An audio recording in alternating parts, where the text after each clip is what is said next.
नमस्कार, मैं Sandeep Tiwari. UP triple SC पेट 2025 की अगर आप प्रिपरेशन कर रहे हैं तो बिना इस टॉपिक के तो आप सोचिए भी मत। परसेंटेज ऐसे समझ लीजिए कि हर एक टॉपिक का मैथमेटिक्स और ग्राफ तालिका से रिलेटेड जो आप लोग फेस करने जा रहे हैं उसमें एक सबसे महत्वपूर्ण अंक के रूप में रहेगा। परसेंटेज वैसे भी बाकी सारी सारी परीक्षाओं के लिए एक बहुत ही इंपॉर्टेंट और वैल्यूएबल पार्ट होता ही है। हम लोग भी अलग अलग परीक्षाओं में जब परसेंटेज पढ़ाते हैं आपको, तो इसके सारे सेगमेंट को कवर करने के लिए महीनों परसेंटेज पढ़ाते हैं, जिसमें सारी चीजों को कवर कराने की कोशिश करते हैं। अब अगर हम उस तरीके से पढ़ते हैं तो वह ना तो हमारे लिए उपयोगी होगा, ना ही हमारे किसी काम का होगा, बल्कि टाइम वेस्ट ही होगा। हम यहाँ पर जिस तरह से परसेंटेज आपको आवश्यक है उस तरह से परसेंटेज हम आपको पढ़ाएंगे। अगर मैं केवल पेट की बात करूं तो पेट में हमारा सबसे महत्वपूर्ण हिस्सा क्या है आप सबको पता है, वो है डीआई, जिसे आप डेटा इंटरप्रिटेशन कहते हैं, आंकड़ों का आकलन कहते हैं। और उस डीआई की अगर हम खासियत समझें तो आप, मैं हर एक चीज को एक्सप्लेन करके तब मैं आपको पढ़ाऊंगा। आप थोड़ा सा 2 मिनट हमारे साथ ध्यान से कन्वर्सेशन को सुनिएगा। अगर महत्वपूर्ण टॉपिक की बात करिए तो महत्वपूर्ण टॉपिक में एडिशन, सब्ट्रैक्शन, जोड़ घटाना तो आना चाहिए। एवरेज की उतनी प्रॉब्लम नहीं होती है डीआई में, एक सवाल जरूर आता है अरिथमेटिक के हिस्से में, लेकिन एवरेज की उतनी प्रॉब्लम नहीं होती। इवन कई अक्सर सवालों में एवरेज लिखा रहता है बिना, लेकिन बिना एवरेज के ही हमारा काम चल जाता है। समझ रहे, इसको आपने देखा होगा, जैसे आपसे कहा जाता है कि 3 अलग-अलग वर्षों में प्राप्त आंकड़ों के औसत, अगले 3 अलग-अलग वर्षों में प्राप्त आंकड़ों के औसत का अंतर बताओ। तो जब 3 इधर है 3 उधर है तो वहां पर योग से काम चल जाएगा, वहां एवरेज निकालने की जरूरत नहीं होती है। बेसिक कैलकुलेशंस तो आपको वैसे भी कवर करना होता है। जनरल जितनी अलग अलग रिक्वायरमेंट्स उसको आप पूर्ण करते हैं, लेकिन अगर हम डीआई के लिए जो हम लगभग 4 डीआई फेस करेंगे, लगभग क्या 100% 4 डीआई फेस करेंगे। चाहे वो आप तालिका फेस करिए, ठीक है, चाहे आप तालिका फेस करिए, चाहे आप बार डायग्राम फेस करिए, चाहे आप पाई चार्ट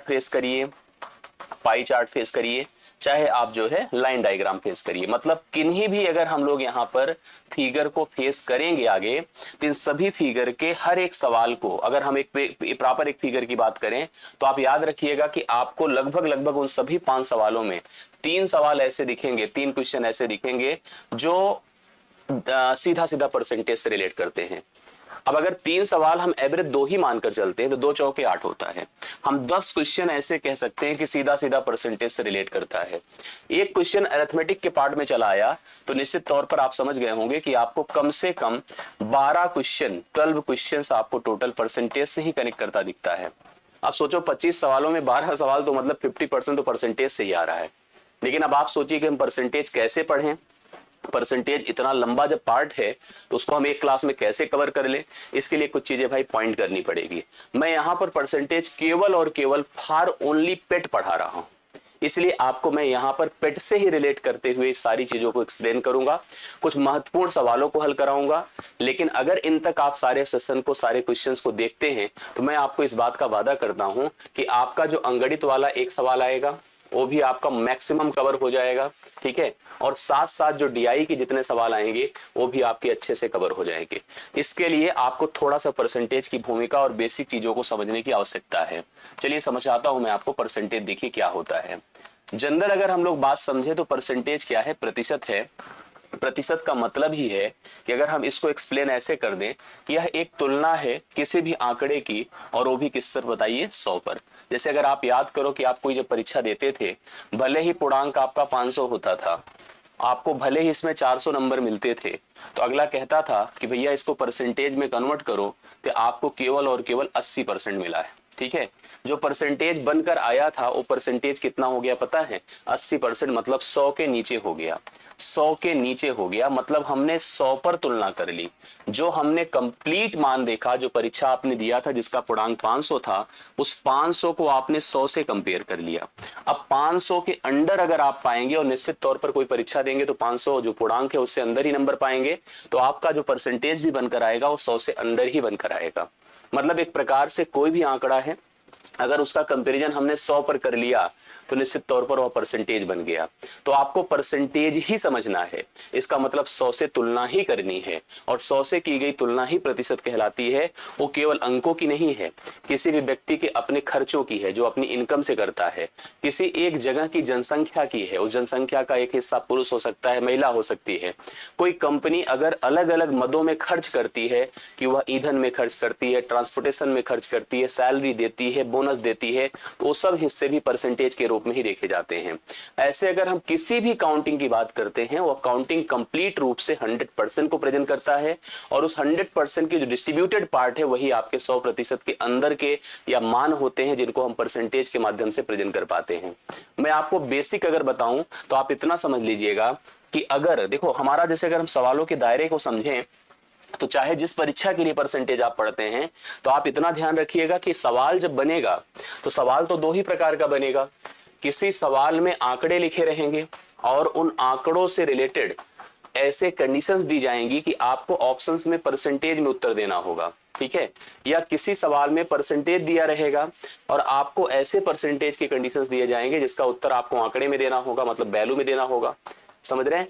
इसके लिए आपको जो इसका जो बेसिक है वो एकदम कंफर्म होना चाहिए, जो इसकी रिक्वायरमेंट बेसिक है वो सारी चीजें क्लियर होनी चाहिए। अगर वो परफेक्ट है तो आप सभी प्रकार के आंकड़ों को परसेंटेज में और सभी प्रकार के परसेंटेज को आंकड़ों में आप डायरेक्टली कन्वर्ट कर सकते हैं, इसको निर्धारित कर सकते हैं।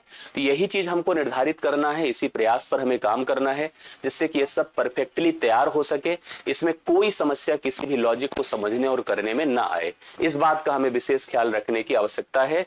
और मैं आपको इतना श्योर करता हूं कि आप एंड तक सारे पार्ट को देखिए, आपको सब कंफर्म होता नजर आएगा। कुछ बेसिक कन्वर्जन आप समझिएगा। सबसे पहले परसेंटेज को समझना है तो एक नंबर समझिए, ठीक है, क्योंकि हम आपको डीआई के लिए आवश्यक पढ़ाने जा रहे हैं। बेसिक सवाल जो आपको मिल सकता है परीक्षा में उसके लिए समझाने जा रहे हैं, इसलिए ध्यान सुनिएगा। अगर हम एक संख्या सोचें तो सबसे पहले जानिए वह संख्या आपको कैसे कैसे फेस करने को मिल सकती है। संख्या हो सकती है एक पूर्णांक हो, ठीक है, संख्या हो सकता है एक भिन्न हो, संख्या हो सकती है दशमलव की हो, मतलब कोई भी प्रकार की संख्या हो। हमारा काम, हमारा उद्देश्य है हम इस संख्या नंबर को प्रतिशत में लिखते हैं। किस में लिखते हैं? हम इस संख्या को प्रतिशत में लिखते हैं। और आपकी जानकारी के लिए बता दूं कि अगर यह नंबर हमारा n था और मुझे इसको प्रतिशत में लिखना है तो मैं इसको 100 से गुणा कर दूं। किससे? 100 से गुणा करना होता है, मतलब 100 इंटू n ये प्रतिशत हो जाता है। करेक्ट है, 100 इंटू n प्रतिशत हो जाता है। बाद में हम इस 100 इंटू n प्रतिशत को अगर संख्या में लिखना चाहते हैं तो आपको इसको 100 से भाग करना होता है। 100 से भाग करना होता है, मतलब आपको दो तीन बातें समझनी है। पहली बात ये समझनी है, किसी संख्या को प्रतिशत में बदलने के लिए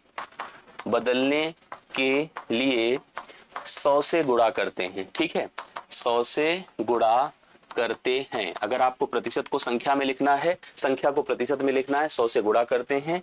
दूसरा, अगर हम प्रतिशत को संख्या में लिखना चाहते हैं, प्रतिशत को संख्या में लिखने के लिए हम 100 से क्या करते हैं पता है? 100 से भाग करते हैं। ध्यान रखिए, दो बातें मैंने आपको बताई। हमने आपसे कहा संख्या को प्रतिशत में बदलने के लिए 100 से गुणा और प्रतिशत को संख्या में बदलने के लिए 100 से भाग दिया जाता है। इस बात को आप लोग को दिमाग में रखना है। जैसे मैंने आपको बताया, देखो जो कंप्लीट है, ध्यान से देखिएगा, जो कंप्लीट है दरअसल वह 1 है, और अगर वह 1 है उसको आप प्रतिशत में कन्वर्ट करेंगे तो यही 100% है। यही क्या है? 100% है। ध्यान रखिएगा, जो कंप्लीट है वो 1 है और इसी को अगर आप परसेंटेज में लिखेंगे तो 100 से गुणा करेंगे। मतलब अगर ऐसे सोचिए, मान लीजिए हमने लिखा एक संख्या, हमने संख्या लिखा 1/2 और प्रतिशत में बनाया तो 1/2 गुणे आप 100 कर दीजिए, मतलब 50% हो गया। मैंने लिखा 1/4, प्रतिशत में बनाया 1/4 गुणा 100 कर दिया, यह 25% हो गया। मैंने लिखा यहाँ पर 2/5, 2/5 था, 2/5 गुणा 100 कर दिया तो यह 5 बिसाम में 100, 20 दूना 40% हो गया। यह अगर 1/3 था, 1/3 को आपने 100 से गुणा कर दिया यह 33 सही 1/3% हो गया। इस प्रकार से आपने जो अभी संख्याएं लिखी वह सभी संख्याएं आप देख रहे हैं एक से छोटा लिख रहे हैं। दरअसल हम ये भी जानते हैं कि अक्सर जो मान होते हैं परसेंटेज के वह कंप्लीट क्योंकि एक है और हमें जो प्राप्त होता है एक के अंडर ही प्राप्त होता है। हम अपने खर्चे हम अपनी इनकम के अंडर ही करते हैं। कोई परीक्षा में छात्र पूर्णांक हमेशा 100 के अंदर ही प्राप्त करता है, इसलिए परसेंटेज के मान भी 100 के अंडर ही अक्सर आते हैं। लेकिन बहुत बार ऐसा होता है जैसे दुकानदार वह जब निवेश करता है तो उससे ज्यादा प्राप्त करता है, मतलब 100 के ऊपर भी परसेंटेज प्राप्त कर लेता है। आप कहीं पर कोई प्रीमियम या कोई इंश्योरेंस कराते हैं या कोई बीमा लेते हैं तो उस पर भी आप कोशिश करते हैं कि आपको जितना निवेश किया उससे ज्यादा प्राप्त हो जाए, तो भी 100% के ऊपर की बात होती है। इसलिए याद रखिएगा, एक जो होगा 100% होगा, दो जो होगा 200% होगा, या जो उससे बड़ा आंकड़ा होता गया उसको आप 100 के ऊपर लिख सकते हैं। इन सभी आंकड़ों को अगर मुझे संख्या में लिखना है, क्योंकि अभी तो आपने प्रतिशत में लिखा, आपको अगर संख्या में लिखना है तो 50/100 कर दीजिए। 50/100 करेंगे तो 1/2 आएगा। 25/100 करिए, 25/100 करें 1/4 आएगा। 40/100 करिए, 40/100 करिए तो 2/5 आया। इसी प्रकार से 33 सही 1/3/100 करेंगे तो 1/3 आएगा। ऐसे 100%/100 1 आएगा। 200/100 2 आएगा। ये चीज का आपको निर्धारित करना मस्ट है। इन सबको बातों को, इन सब सारी बातों को कंफर्म करना मस्ट है। अब इनको हम अभी देखिए, मैं बहुत हल्का पढ़ा रहा हूं, मैं आपको फिर बता रहा हूं क्योंकि मैं पेट के लिए पढ़ा रहा हूं और मुझे नहीं लगता कि हम बहुत ज्यादा आपको उलझाएं, हम बहुत ज्यादा आपको ऐसी ऐसी बातें बताएं जो आपके लिए अभी उपयोगी ही ना हो। हमारे परीक्षा की बात अगर आप लोग करिए तो हम परीक्षा में देखिए 2-3 चीजों को फेस करेंगे।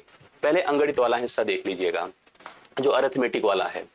अरिथमेटिक में जो सवाल आपको मिलेंगे या तो सिंप्लीफिकेशन के मिलेंगे, ठीक है, या तो सिंप्लीफिकेशन के, सिंप्लीफिकेशन प्रतिशत आधारित, हम बात, बाकी सिंप्लीफिकेशन करड़ी होता है, बाकी सिंप्लीफिकेशन आपको जो है बॉडमास के रूल दिखेंगे, बाकी सिंप्लीफिकेशन में आपको एल्जेब्रिक रूल दिखेंगे, लेकिन यहाँ सिंप्लीफिकेशन में प्रतिशत, जैसे 500 का 20%, इसका इतना %, इस तरह के मान आपको देखने को मिलेंगे। तो ये सिंप्लीफिकेशन का क्वेश्चन मिल सकता है।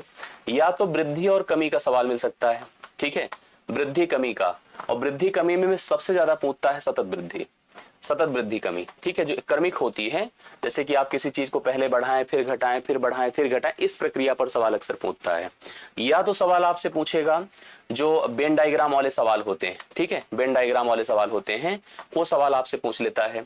या पूछने को भाई कुछ भी पूछ सकता है, मैं कैसे कहूं कि यहां पर यही चीज आ जाएगा, तुलना वाले सवाल पूछ लेता है, तो मतलब कुछ पूछने को तो कुछ भी पूछ सकता है, लेकिन बाई प्रायोरिटी जिन चीजों को मैंने मेंशन किया यही चीज अक्सर पूछता है, इसलिए मैं इसको स्पष्ट कर रहा हूं। अब बात आती है थोड़ा सा डीआई में इसके उपयोग की। डीआई में देखिए 2-3 चीजों को समझिए। प्रतिशत में सबसे पहले एक आता है कि अगर एक मान ए है और एक दूसरा मान बी है, तो हम लोगों से ए निर्धारित करने को कहता है कि जो ए है, ए बी का कितना प्रतिशत है, कितना प्रतिशत है, ठीक है, मतलब ए को परसेंटेज बनाना है, किससे बनाना है, बी से बनाना है, ए बी का कितना प्रतिशत है। दूसरा, बी ए का कितना प्रतिशत है, बी ए का कितना प्रतिशत है, ये आपसे पूछ सकता है। जैसे अगर ए बी का कुछ परसेंटेज है तो बी भी तो ए का कुछ परसेंटेज होगा। ऐसे देखिए क्या पूछ सकता है, ए बी से कितने प्रतिशत अधिक या कम है, ठीक है, अधिक या कम है। या पूछ सकता है हमसे कि बी ए से कितने प्रतिशत अधिक या कम है, कितने प्रतिशत अधिक या कम है, मतलब इस बात को आप समझिएगा, अधिक या कम है। मैं इसलिए सब कुछ लिख कर बता रहा हूं, नहीं तो मैं ऐसे नहीं, मतलब कि आपको चल करके मैं पूरा पॉइंटेड, मैं जैसे चीज आवश्यक है उसको समझा रहा हूं। जैसे आप खुद सोचिए, अगर मान लो इसके पास 50 रुपए, बहुत आसान आंकड़ों की बात करते हैं, इसके पास 80 रुपए हैं, तो आपसे पूछा कि ए बी का कितना % है। ध्यान रखिए, जिसको % में बनाना है, जैसे मान लो आपने लिखा पहली लाइन कि ए बी का कितना प्रतिशत है, आप इसको थोड़ा ध्यान से देखिएगा सब क्लियर होगा। पहली लाइन क्या कह रहा है, ए बी का कितना प्रतिशत है, तो ए का मान, क्योंकि ए को % में बनाना है, तो जिसको % में बनाना है उसको 100 से गुणा करना है, ठीक है, जिसको, और जिसका बनाना है, देखो 2 चीजें होंगी, हम % हैं और किसके हैं। हम अगर % है तो हमको 100 से गुणा करो, और जिसके हैं उससे भाग करो, जिसके हैं उससे क्या करो, भाग करो। तो जब इसको हल करेंगे 20 चौके 80 होता है, 20 पंचे 100 होता है, और 2 दूना 4 होता है, 25 हो गया, 25 पंचे 125, 62.5%, 62 क्या है 5%। अगला देखो क्या लिखा, बी ए का कितना % है, अगर हम बी के लिए पूछ रहे हैं तो बी को परसेंट में बनाना है, किसका बनाना है, ए का बनाना है। तो जिसको बनाना है उसको 100 से गुणा करो और जिसका बनाना है, जिसका बनाना है उससे भाग करें। 50 दूना 100, 160% हो जाएगा। 160% हो गया। अगर ए बी का 62.5% था तो बी ए का 160% है।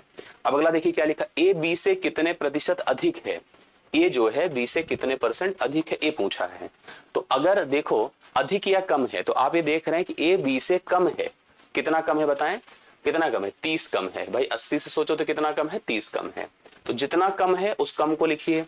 अब उस कमी को परसेंट बनाना है, ठीक है, कम है तो श्योर हो गया। कमी को परसेंट बनाना है तो गुणे 100 करें। और किससे कम है, ए बी से कम है, जिससे कम है उसको नीचे करें। 20 चौके 80 होता है, 20 पंचे 100 होता है, 2 दूना 4 होता है, 15 पचे 75 बटे 37.5% कम है। ठीक है, 37.5% कम है। बी ए से कितने प्रतिशत अधिक या कम है। अब बी ज्यादा है, आप देख पा रहे हैं ज्यादा है, कितना ज्यादा है, 30 ज्यादा है। किससे ज्यादा है, 50 ज्यादा, 50 से ज्यादा है। तो जितना ज्यादा है उतना गुणे 100 करें और बटा 50 करें। 50 दूना 100 होता है, 20 60%, 60% अधिक है। इस प्रकार से हम लोगों को इसको निर्धारित करना मस्ट हो जाता है। आपको दो आंकड़ों की तुलना करना बहुत ही इंपॉर्टेंट देता है। आपसे कभी ऐसे देगा, मान लो हमने कहा कि एक कंपनी है ए, ठीक है, एक कंपनी ए ने 2001 में, 2002 में, 2003 में, 2004 में, 2005 में कुछ सामान उत्पादित किया, बनाया। देखिए कैसे कैसे सामान को उत्पादित किया। इसने यहां पर उत्पादित किया 150 सामान, यहां पर 200 सामान, यहां पर 250 सामान, यहां पर 120 सामान, यहां 280 सामान। अब आपसे कहेगा कि 2003 में उत्पादित सामान जितना है, 2003 में उत्पादित सामान, मैंने इसे लिखा कि 2003 में उत्पादित सामान, ठीक है, संपूर्ण वर्ष में उत्पादित सामान का कितना प्रतिशत है। ठीक है, कितना प्रतिशत है, ये आपसे पूछा। सामान का कितना परसेंट है, ये आपसे पूछा। तो आप कैसे करेंगे पता है। अब 2050 में सामान कितना, 2003 में सामान कितना है, 250 है। और संपूर्ण वर्ष की बात करो तो कितना सामान उत्पादित हुआ है, आप जोड़िए सबको। जोड़ा तो हम लोगों ने देखा कि 150 और 250, 400 हो गया, 2 600 होता है, और 600 और ये मिलकर के भी 400 ही होगा, 6 4 1000 हो गया। एक बार फिर से चेक कर लीजिएगा, 150, 250, 400, 2 600, 6 2 8, 8 1 9, 1000 हो गया। तो यह 250 है भाई, 2003 में उत्पादित सामान 250 है। इसको परसेंट में बनाना है, तो जब परसेंट में बनाना है तो गुणे 100 कर दीजिए। जिसका बनाना है 1000 है तो 1000 से भाग कर दीजिए।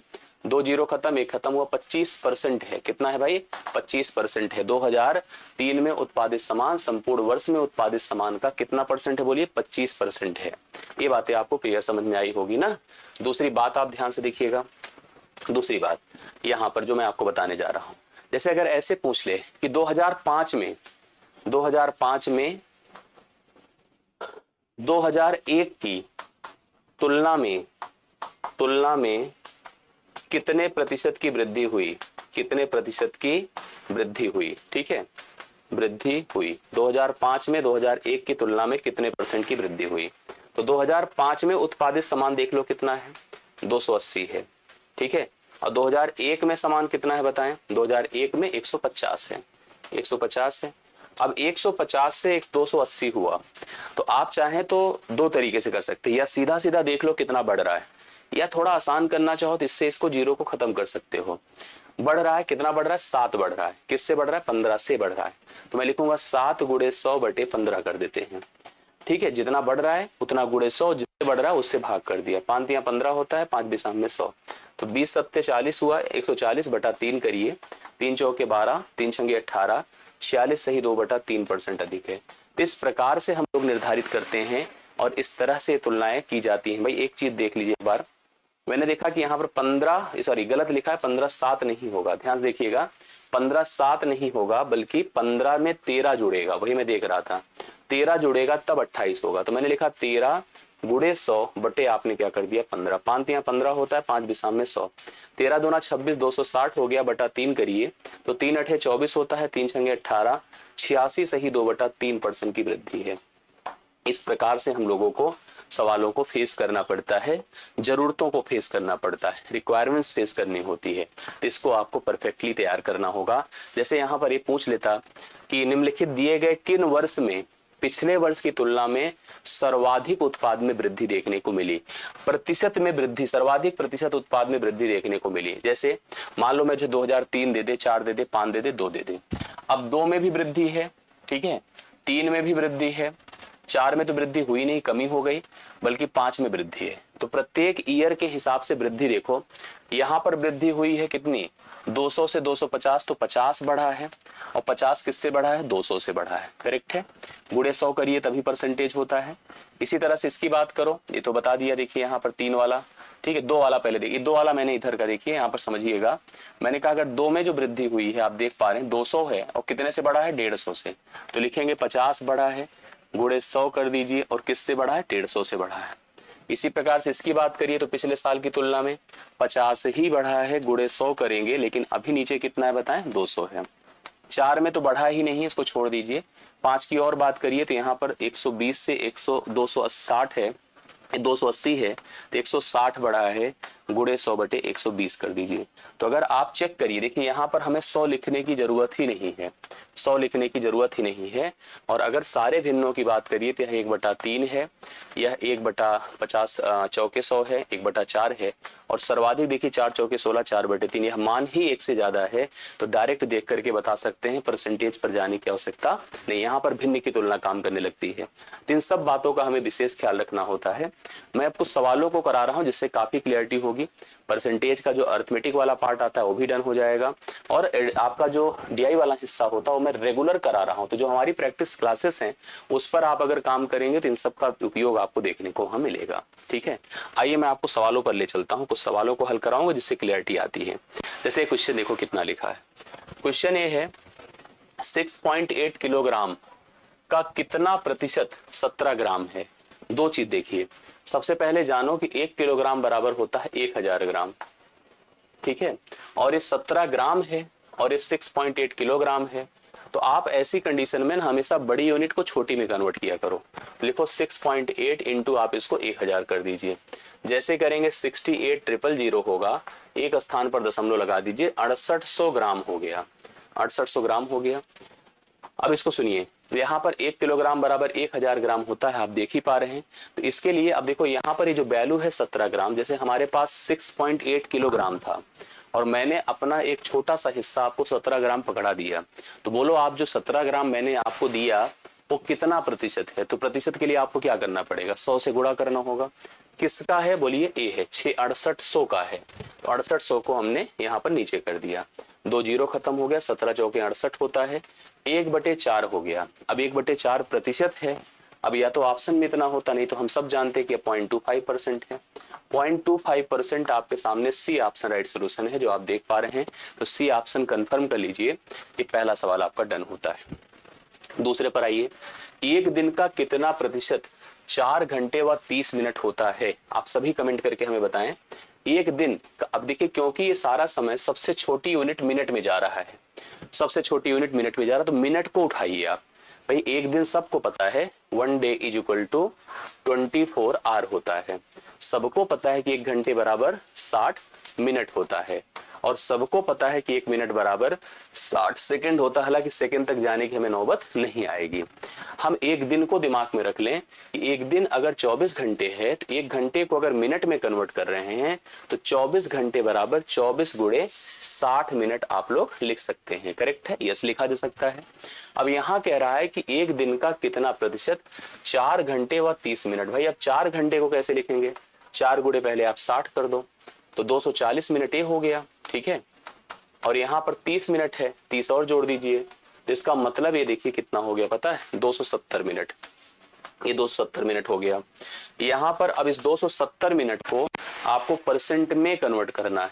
किसका करना है, गुणा पहले 100 करिए, किसका करना है बताइए, ये वैल्यू है जो 24 गुणे 60 है। 24 गुणे कितना है, 60 है। इसी को कैलकुलेट कर डालिए, अपने आप आंसर देखिए आपको देखने को मिल जाएगा। जिसको परसेंट में कन्वर्ट करना है उसको 100 से गुणा करना है, जिसका कन्वर्ट करना है उससे 100 से भाग करना है। 20 यहाँ 60 होता है, 20 पंचे 100 होता है, ठीक है। 3 से काटिए, 3 9 27, 90 होता है। अब देखिए यहाँ पर 3 8 24 है, 3 30 बार होता है, 30 25 150 होता है, 150 को 8 से भाग करिए, 8 1 के 8, 7 जीरो है, 7 जीरो है, तो 8 8 64 है, 8 8 64 है, 64। अब आप लिखोगे 8 8 64 भाई 8 तो ऊपर जाएगा, 64 6 होता है ना, 6 बटे आप 8 कर दो, 2 3 6, 2 चौके 8 है, ये 18 सही 3/4% है। 18 सही 3/4 सी ऑप्शन इसका राइट सोल्यूशन होगा, जो आप लोग निर्धारित कर सकते हैं, देख सकते हैं, कंफर्म कर लीजिएगा, सी डन होता है। देखिए ये सब तो कुछ बेसिक ऐसी एक्टिविटीज थी जिसको जान लेना आपके लिए जरूरी है। मैंने आज सेशन को केवल कैलकुलेशन पर्पज के लिए रखा था। मैं कैलकुलेशन प्रेजेंट करना चाहता था जिस पर्पज पर आपके सवाल आपको देखने को मिलते हैं एग्जाम हॉल में। इसकी एक प्रैक्टिस रिक्वायर्ड होगी, जो प्रैक्टिस मुझे एक सेशन अलग से लेकर आपको कराना है, और वह प्रैक्टिस पूरी तरह से पेट ओरिएंटेड होगी, और हम एक प्रैक्टिस सेट आपको प्लान करके देंगे। आज की क्लास से केवल इतनी क्लियरिटी होगी कि परसेंटेज का कैसे हमारी परीक्षा में उपयोग बनता है, और मुझे लगता है कि आपको इन कन्वर्सेशन से लगभग चीजें अपडेट हो गई हैं कि परसेंटेज का उपयोग कैसे बनता है। बाकी हम लोग एक प्रैक्टिस सेशन करेंगे जिसमें पूरा अरिथमेटिक डन करेंगे, और जो डीआई में सवाल आपके परसेंटेज के रूप में प्रेजेंटेबल हो सकते हैं उनको डन करेंगे। सब मिला करके इसकी क्लियरिटी हम लोग डन करेंगे, तभी जाकर के इस प्रोसेस को हम आगे बढ़ाएंगे। ठीक है, तो मुझे लगता है कि आपको बेसिक समझ में आ गया होगा। बाकी अगर कोई कंफ्यूजन है तो आप कमेंट करिएगा, मैं अपने स्तर पर इसको जैसे छोटी छोटी वीडियोस के माध्यम से आपको प्रेजेंट कर रहा हूं ऐसे इसको एक्वायर करिए। नेक्स्ट क्लास हम एक परसेंटेज की प्रैक्टिस क्लास रखेंगे, जिसमें उस सभी पेट की परीक्षा के रिलेटेड सवालों को, जो बेसिक कैलकुलेशंस हैं उनको सब डन करते हुए तब जाकर इस सेशन को एंड करेंगे। बहुत बहुत धन्यवाद, थैंक यू सो मच, मिलता हूं नेक्स्ट क्लास में।